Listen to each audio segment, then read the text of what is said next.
Welcome back to my channel! Dito ka na lang sa aking tabi, mula umaga hanggang gabi. Huwag ka munang aalis. Dito ka na lang sa aking tabi, kahit matamang sandali.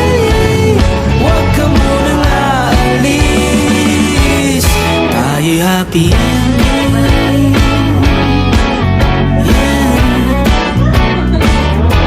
Ikaw ang happy ending. Guys, ito naman yung happy birthday. Nikki, you're going to the vet. Sige. Tulong lang si mama.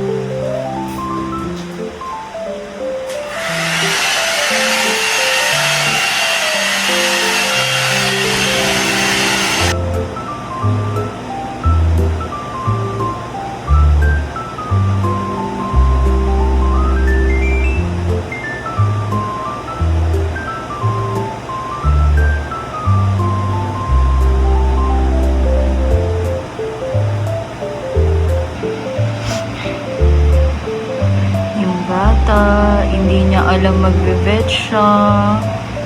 Kawawa naman niya. Saan na gano'n? Nikki, you don't know you're going to the vet. Today, I'm going to the vet. So, we'll just go to the vet kasi nakalimutan ko. 4-in-1 vaccine pala ni Mickey. So, buti na lang nagte-text yung vet to remind kung kailan yung mga vaccine. So, ngayon, unfortunately, ang anak ko is going to the vet without him knowing. Ayan, very comfy pa siya dyan. So, maya-maya, dadalhin ko lang muna si Mickey sa vet and I will have a sit-down video on WhatsApp. Yun nga. So, I'll just see you na lang later. Dalhin ko lang muna sa vet si Mickey. We need to go to the vet.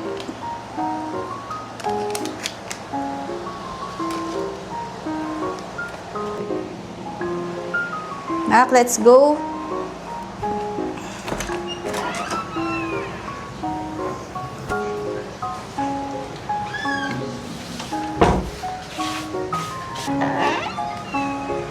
Ready ka na? Ready na ba yarn? Oo. Phoebe, no. Linisin ko lang muna. Let's go! Let's go! Let's go, nak! Oh, labas ka dyan. Oh, silip ka. Wow! Alam mo na kung saan pupunta. Let's go! Ay! Sa'yo na. Let's go. Oh. Yes! Ang galing! Okay. We'll go to the vet. Punta na tayo sa vet. Ay! Wait. Kita niyo yun? Diba? Sobrang tatakbo siya hanggat kaya niya. So, I'll see you guys sa vet.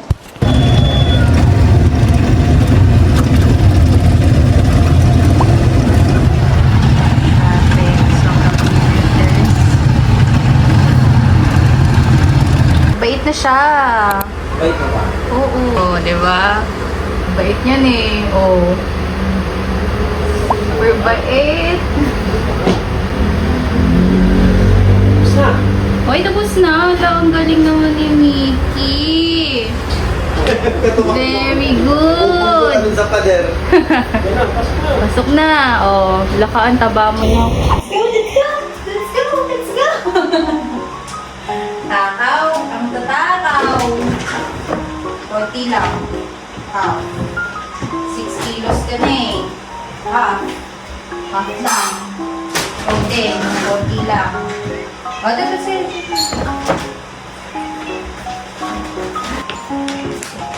Other. Yegi.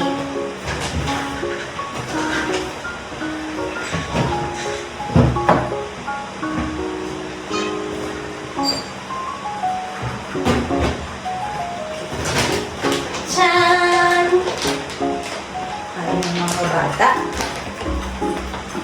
Yan, so they're all eating. This is my baby, my Yegi. This is Gigi. Papakilala ko later. Ayan. So, kumakain sila. Oh. Wow! Very... mga talagang... Ito naman, binababa pa sa ano. Anyway guys, I'm gonna show you an update for my apartment. Real quick, bago tayo magkaroon ng sit-down video. Pakain ko ng aking mga Yegi, my babies, and meron na ako. I have a new baby. Ayan, so I'll just show you a quick view of my apartment. Very ano lang siya, kumbaga, eto na siya. Wala man lang ano. But this is the quick update that I have with my apartment. So, ito na yung, somehow naayos ko na siya, guys. Grabe, ang dami nangyari for the past 2 months. You can see, ito na yung apartment ko for, after 2 years ng pag-move out ko. Kumbaga, 2 years na ako nagli-live alone, but ito lang yung ngayon ko pa lang talaga totally naayos. Kung makikita nyo, there's a big difference now in terms of how it used to look like. So, eto na siya ngayon. Very, madaling quick tour lang to. Kumbaga, isang ganyan. O, ayan na po. Quick tour. Hindi naman siya super like, huwag kayong mag-expect guys ha, na parang sobrang ganda at very aesthetic. Kasi, hindi naman ako condo living or what. So, this is just like an apartment living. Alam niyo yung vlog ko before, kama lang siya. Very bare, kama lang. Etong kama lang talaga. And etong cabinet or damitan ko. And then, ayun lang. Ito lang yung gamit ko talaga, guys. And that's it. Electric fan and projector. So, kung makikita nyo, there's a big difference ngayon. So, anyway, unahin ko na tong table. I bought this table sa IKEA. Honestly, coffee table siya. And supposedly, dito siya dapat sa gitna. Pero kasi when I tried putting it there, parang medyo sumikip. So, I decided na dito na lang siya. So, normally, etong mga anak ko, nagla-lounge sila dito, or minsan dito. So, parang area talaga nila to. And perfect siya kasi para at least pag kumakain ako, ganyan, meron akong decent table. 'Di ba? Pag kumakain kami ng ate ko. Pero again, hindi pa rin kasi ako bisita friendly. So, nilagay ko na dito yung setup ng cabinet ko. Kasi remember nung last, dito siya against this wall. So, ginilid ko na siyang ganyan. And then, bumili na ako ng parang organizer na ganito sa IKEA din. Ito, so, niisip ko bakit hindi ako nakikita sa camera. Dapat makita nyo ako, guys. As if, hindi napansin ko lang, parang napagod akong ganun ng hawak yung camera. But, honestly guys, hindi kasi camera yun, di ba nga guys? Hindi camera yung hawak ko, phone yung pinang-vlog ko ngayon. But, ito yung carpet. As you can see, itong carpet na to, I've always wanted to have a carpet talaga in my bed area. Kasi, para at least I can lounge, parang pwede akong umupo dito, ganyan. Upo lang ako if ayokong humiga sa kama, ganyan. Since wala naman tayong sofa din. So, parang ito yung I can lounge here. And also, my cats. Honestly, favorite din nila tong i-lounge and umuupo din talaga sila dito. Itong carpet na to, nabili ko lang din to sa IKEA. I decided na, why not? Parang, I think it's time. Siguro naman, 2 years na ako nagli-live alone and ngayon ko lang naisipang gawin to. And ito na talaga yung pinakamaayos. So, I just wanna share it. And siya na yung maging simula ng vlog ko na to. And then, itong table na to, I really favor it. Favorite ko talaga. Ba't kasi nag-i-English pa? Feeling so siya. Tagalog na lang tayo, guys, no? But anyway, etong parang Japanese style. Pero, iisip ko kasi na bumili ng parang mga sofa na cushion. Hindi pala sofa, parang cushion siya para upuan. Para kung may kakain dito na ate ko, mama ko, para merong nauupuan. Hindi siya sa bare. Though may carpet naman na dito. Pero I think yun. And yun, sobrang sulit na to. Very affordable din lang siya. So, sakto to kasi parang nagiging step siya nila Mickey. Kunyari, yan, table. Tapos tatalon dun si Mickey. And then, ito pa rin naman yung higaan nila. So, I just hang my bags here and all. And then, ito pa rin yung bed ko. And the additional part is ito, guys. I know you don't know. Hindi ko to na-update sa last vlog ko kasi wala pa si Gigi nung time na yon. So, I recently adopted another cat, which is si Gigi, and I'll show you na lang closer later. But if you're curious bakit may ganitong cage is, si Gigi kasi tested positive in feline coronavirus. So, asymptomatic naman siya, guys, pero kasi hindi siya pwedeng humalo kay Mickey and Phoebe kasi I don't want to risk them being infected. Decided na lang na I'll still keep her and may nireseta na lang na mga gamot just to boost, honestly, vitamins siya just to boost the immune system of Gigi. So, this is her like personal room na hindi pa din pasukin nila Mickey. Super ganda nito, guys, kasi convenient siya for me. Noong una kasi ang bibilin ko dapat yung parang wooden na glass. I'll show you a picture. Pero kasi parang naisip ko, mahirap siya kapag binuksan ko, isa lang yung pinto. So, there's a possibility na baka makatakas si Gigi. So, I decided, nakita ko to na meron division. So, meron ditong 2 doors, di ba? Second floor to. So, ito yung 2 doors na pwedeng ma-open. So, ditong area si Gigi natutulog. Binilan ko rin siya ng Jisoo, guys. Yung anak may Jisoo, yung nanay wala. Kasi mainit sa loob. So, binilan ko siya ng Jisoo para na-open yon kapag wala ako sa bahay and hindi naka-open yung aircon para may electric fan siya. Tapos, what I love about this is meron siyang litter box na kasama. So, hindi ko na kailangan bumili pa ng isa pang litter box. And kas built-in na siya, guys. So, nahihila ko na lang siyang ganito. Ayan. 'Di ba nalilinis ko na lang. And meron na ring scooper. So, guys, ito naman yung pinaka-favorite ko na buti na matagal ko na tong plan na ayusin. Pero parang hindi ko siya naaayos. Ewan ko ba, ba't hindi ko siya inaayos before? Kasi before ako lumipat dito sa apartment, this is supposed to be a window. Pero sinara na siya nung may-ari kasi merong tinatayo na other apartment sa likod. So, I decided to refurbish. Ano ba? Tama ba yung term ko? Refurbish?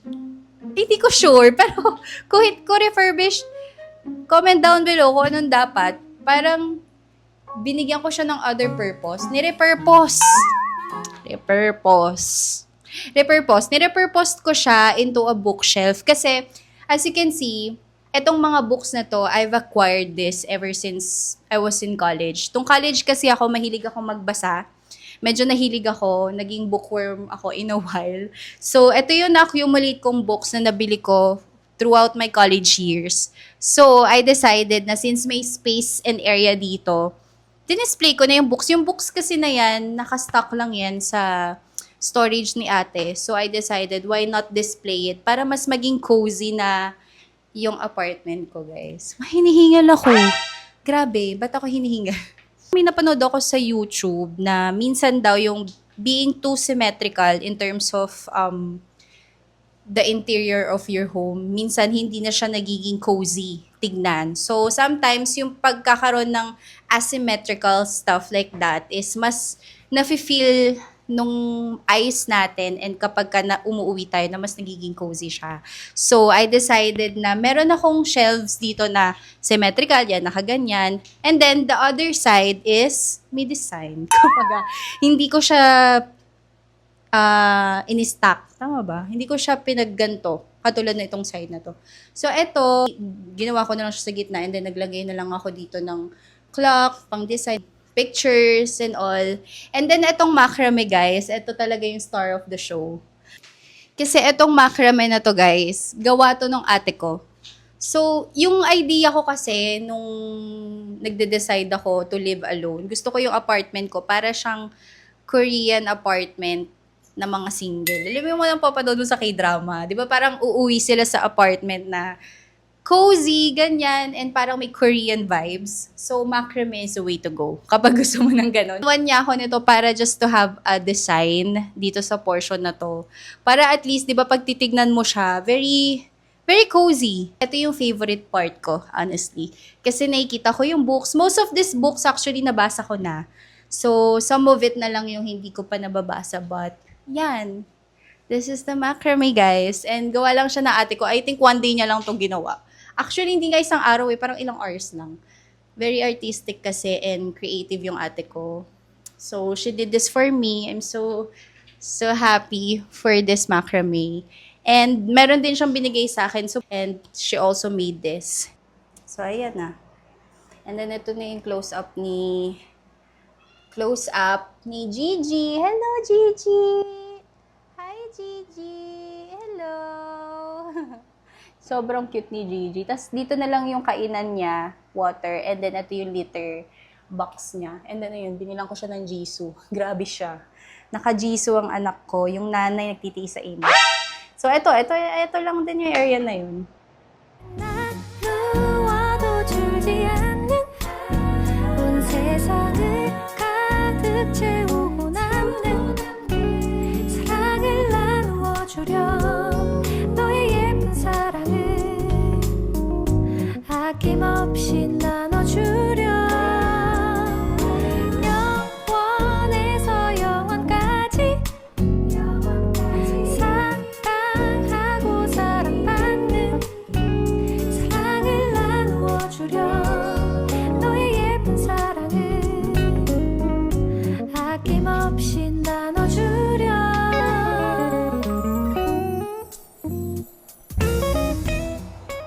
Ayan. So now we're here sa ating sit-down video. And so this is where I start, I guess. Bakit pa ako nag-i-English? Alam niyo, hindi ko rin maintindihan ba talaga ako nag-i-English eh. But anyway, yun. So today, awkward to. Grabe 2 months. 2 months kasi akong hindi nag-vlog. So parang hindi na ako sanay ulit magsalita in front of a camera. Ganyan.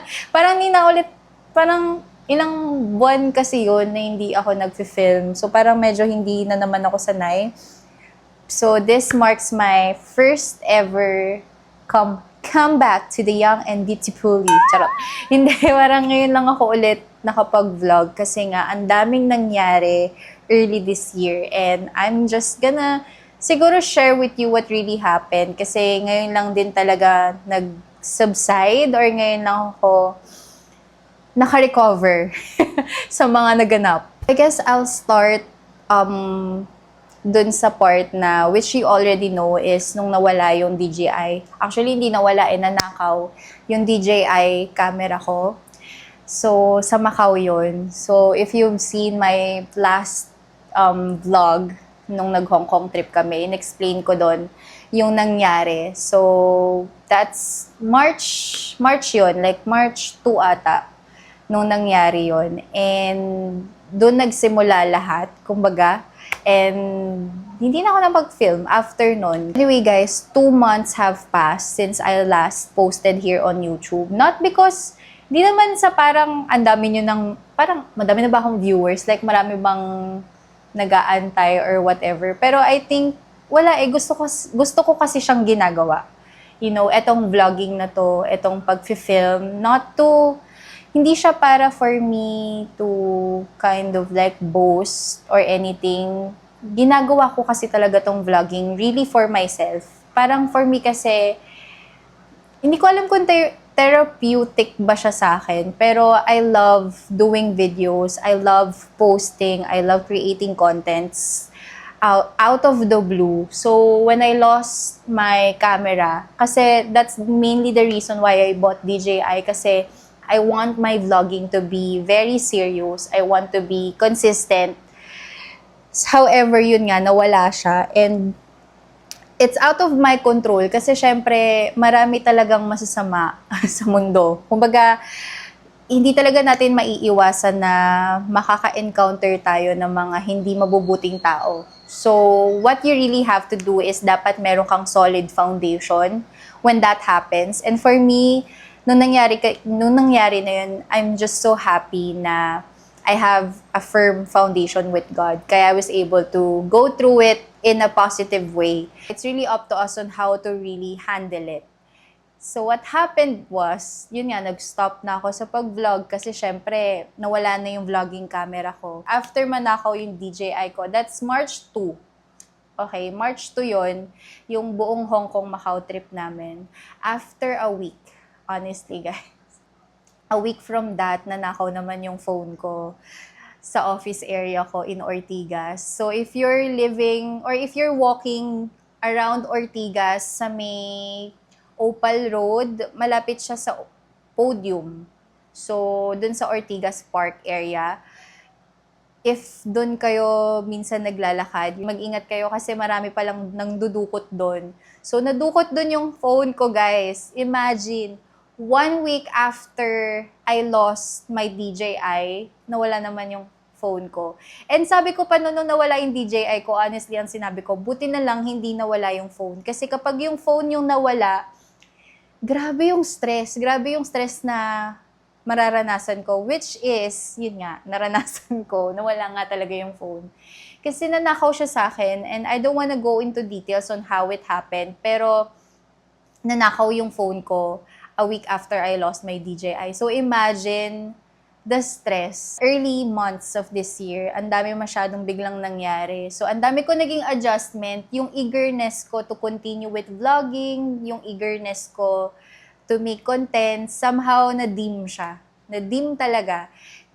Parang na-pause in a while. Hindi siya nag-stop. It doesn't necessarily mean na titigil na ako. Siguro nagkaroon lang ako ng pause or rest. Tinake ko siya as a rest na siguro sinasabi lang ni Lord na nung nagkaroon kasi ako ng DJI, sobrang na-excite ako na parang go. Ang dami kong pinlan agad na contents na parang ang dami kong gustong gawin. So parang it's a form or saying sa akin, na-interpret ko siya in a way na to slow down. To slow down, to chill, na hindi ko kailangan gumawa ng maraming contents agad or hindi ko kailangan magmadali. So it taught me to slow down somehow. Kasi after that, parang nung nawala yung phone ko, ang dami kong biglang kailangan asikasuhin.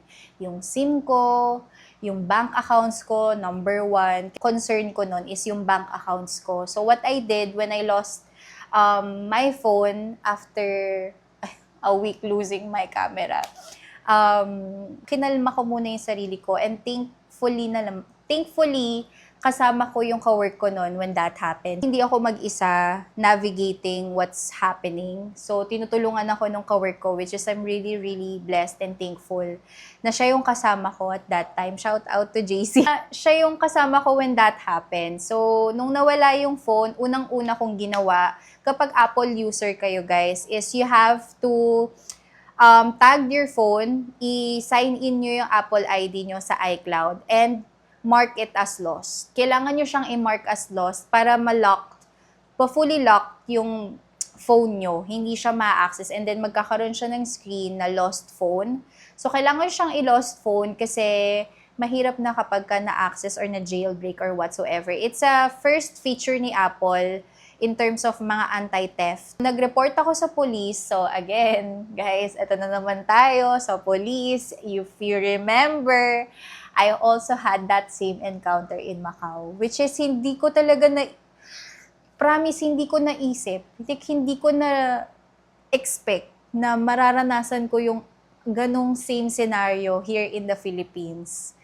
Imagine, meron na akong police report na nagawa sa Macau, and then meron din ako sa Philippines. Like, as a person, never pa talaga kasi ako nakipag-interact sa mga police, never ako nag-file ng report or whatsoever, kaya to have that kind of same experience a week after, very close apart, grabe yung, for me, mahirap. Sobrang hirap niya. I was really trying to stay positive, clinging to God, kasi if I just dwell on what's negative, parang ang hirap niyang i-handle. So, yun, nag-file na naman ako ng police report, ganyan. Sobrang helpful nila yung mga police na tumulong sa akin. Sa Mandaluyong, police yun eh. Mandaluyong ba? Oo, parang Mandaluyong siya. So, nag-report ako ng stolen phone. Nagawa naman nila ako agad ng case. And then, supposedly, at that time, i-view or kukunin namin yung CCTV record nung isang condo unit dun sa Malayan Place. So, gumawa sila ng request. Pero actually, hindi ko na nakita yon, hindi na sa akin nabigay. And okay na din. Parang nilet go ko na din talaga siya, guys. So, after no, nung na-file ko na yung police report, pinablock ko yung number ko, phone number. While I'm doing the police report kasi, since process yon, tumatawag na ako sa mga banks ko, savings account ko and credit card accounts, GCash, lahat ng financial banks ko, pinablock, replace, lahat. Lahat. Ganun ako lahat. Even the mobile banking, pina-deactivate ko. Yung mga credit cards ko, pinablock, replace ko agad. Nilock. Buti na lang, nung nanakaw yung phone, nakalock na yung ibang bank accounts ko. Kaya hindi ako super nag-worry.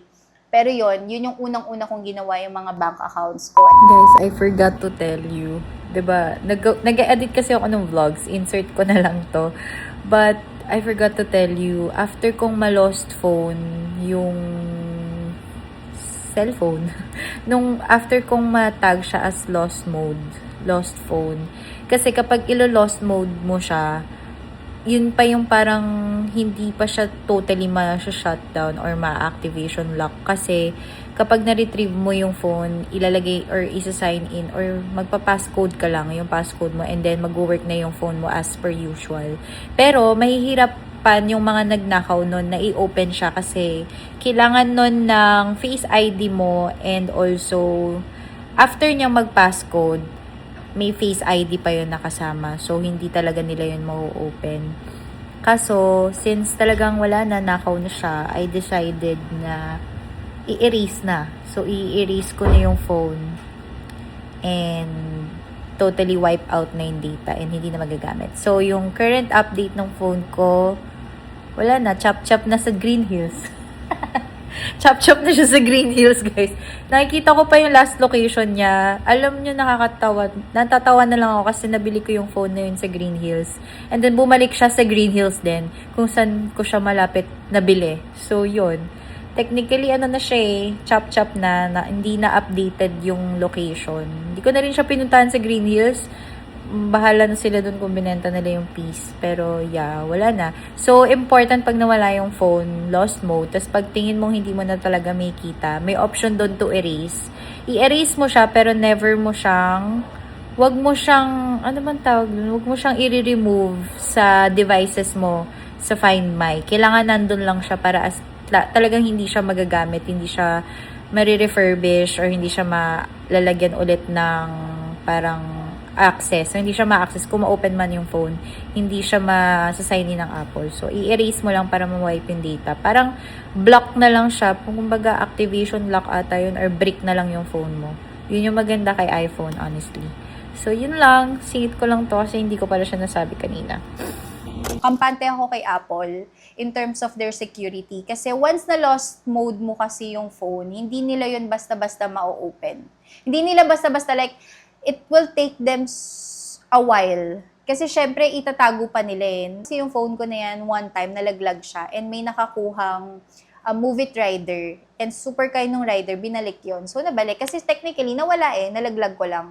Pero this one kasi, the intention is to steal it. So, ninakaw kasi talaga ako. Kumbaga, yung chances mo to retrieve your phone, very slim chance. 0.01% na lang ganyan. Anyway, long story short, after nun na ma-report, honestly, a day after kong i-report yon sa police, meron naman silang nahuli.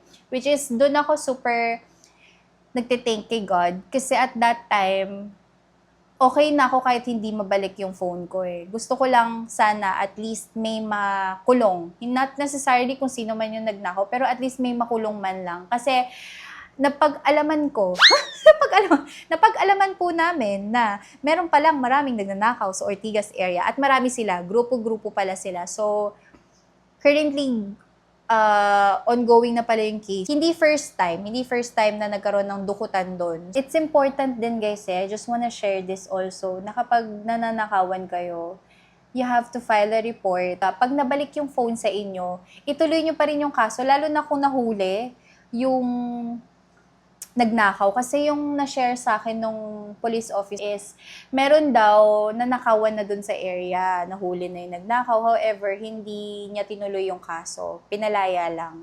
So again, umuulit siya. So I think it's important na kahit nabalik sa atin yung phone, tumuloy tayo sa pagkaso. Though yung pagkulong naman sa kanila, hindi naman din habang buhay. Pero at least, 'di ba, somehow, ma-mitigate siya or mabawasan. Important na tinutuloy natin siya. Kasi dahil sa isang bagay na hindi natin siya ni-report, may ibang mas nananakawan. And mahirap mawalan, guys. So, ang dami kong kailangan i-adjust and apparently wala akong magiging travel vlogs this year kasi nga wala akong travel for the year. Kailangan kong i-pay off lahat ng losses ko with my DJI, with my phone, to having a new phone. Ang dami kong biglang need bayaran. So I'm just so thankful na tinutulungan ako ng accounting ko. May accounting ako, yung kapatid ko, yung ate ko. So, tinutulungan niya ako mag-track, monitor ng finances. I'm just so thankful na hindi ako nasaktan. Kasi it could have been worse pa din, 'di ba? Lagi kong sinasabi na material na bagay lang yan. You know, napapalitan natin, pera, bumabalik yan. Pero yung buhay ng tao, yun yung mahirap palitan. You know, yung nahuli, honestly, may gun. May baril siya. Hindi siya baril talaga, parang improvised gun siya. Nakita ko mismo. So, parang imagine if may ganong situation and nandaban and nasaktan. So, mas worse. So, ako, wala rin namang nakuhang pera sa akin, na prevent ko siya, nawala lang talaga yung phone. And grabe din naman yung comfort and guidance sa akin ni Lord nung time na yun. Kasi, sobrang mental shutdown ako nun eh. Ako at that time, I just cling on yung purpose ni God sa lahat ng bagay. Why He allows trials in our life. Sometimes, inaalaw ni Lord yung mga trials to tap our back, to really check on us, on where we are in terms of our faith in Him. I just take it as a reminder na lang to slow down, to enjoy whatever it is, whatever I have. So, yun. So, yun yung mga nangyari. And also, I got baptized. I-show ko na lang yung clip ko pagka nabaptize ka, safe ka na, punta ka na sa langit. No, it's really a declaration of you na si Jesus Christ, yung Lord and Savior mo, and also an act of obedience to Him. I'm just really, really glad na kahit ang daming nangyari in the past few months, meron pa rin, silver lining, and meron pa rin brighter side of it all, which is yun nga yung baptism ko sa Resurrection Sunday, and I was able to have a rest as well, guys. Right now, I'm filming kasi nga, I already bought a new phone, and yung phone ko na to, pwede na siyang pang vlog. Sa ngayon, kasi hindi pa ako makakabili ng DJI, I'm just so happy na I have God with me to support me, to carry me through those trials, kasi remember, those trials transforms us. Those tests, yung ibigay natin sa atin ni Lord, will turn into a testimony soon. So, I hope itong video na to, if mapapanood mo siya, if you're around Ortigas area, mag-ingat ka, maraming mandurukot. Gusto ko kasi talagang gawin to eh. Like, gusto kong mag-film, gusto kong mag-vlog, gusto kong gumawa ng contents without pressuring myself. So, expect nyo na, guys. Marami na tayo magiging contents. Pero again, hindi na siya katulad before kasi phone ko lang yung pang-vlog ko ngayon. Wala pa tayong camera talaga. Pero at least, decent enough na siya so I can post in YouTube. Guys, gusto ko rin palang mag-thanks. May mga nagko-comment kasi sa mga videos ko sa Taiwan vlogs na natutuwa kayo. I'm really, honestly, sobrang thankful ako na that's how you felt. Kasi ginawa ko lang din naman talaga yung vlogs na yun just to document. Buti na lang din talaga na-document ko siya and na-post ko na sa YouTube yung mga yun. Kasi every time na gusto kong maalala yung Taiwan trip ko, pinapanood ko lang din siya. So it's also just a memory lang talaga. And natutuwa ako kasi may mga nagko-comment na natutuwa sila, ganyan. Pero it doesn't necessarily mean naman na kahit na madami, 'di ba? Parang at least kahit isang tao lang 'yan, 2, 3 na mag-comment or matuwa sa video ko, sobrang full nung heart ko, and I'm so thankful sa mga kind messages and comments nyo on my vlogs. Alam nyo kung sino kayo kasi dalawa lang. Kumbaga, hindi na ako mag-shoutout ng name kasi alam nyo naman if mapapanood mo tong vlog na to, if aabot kayo dito, if you're currently following me na, alam nyo naman na kung sino kayo nag-comment. So, thank you so much for those kind messages and comments. I really appreciate it. It fuels me as well. Kasi, honestly, yung mga ganong comment, nakaka-motivate siya for me. So, I'm really, really, really thankful. And thank you guys for supporting my videos. So, yun, I hope you get to join me sa journey ko na to. And I'm really, really, really, really glad and thankful na meron akong napapasayang tao. And thank you guys for supporting and really sending me the love. And I feel it so much. So, mas parang mas ginaganahan ako. Thank you guys. I really, really do need it. And also with God, number one, kasi this won't be possible if it weren't for Him who carried me through those trials. So, yun lang guys. And I hope I get to see you soon kapag may bago na akong contents and mga vlogs. Home vlogs lang tayo guys. And baka iniisip ko kasi, since wala akong tour or travel this year, mag-Baguio tayo. No? What do you think? So, mag-Baguio trip tayo kasi I've never been to Baguio again. Parang last Baguio ko, 2016 pa. So, baka yun yung next solo trip natin sa Baguio. So, yeah. I'll see you na lang in a couple of months sa mga next na i-film ko. More on living alone contents muna tayo, guys. And sa Baguio, next year ako babawi. Next year talaga, guys. Babawi ako sa mga travel. Kasi, di ba, supposedly, magko-Korea ako this year. Pero again, God has other better plans and I trust Him. So, yun lang guys. I'll see you on my next one. Bye!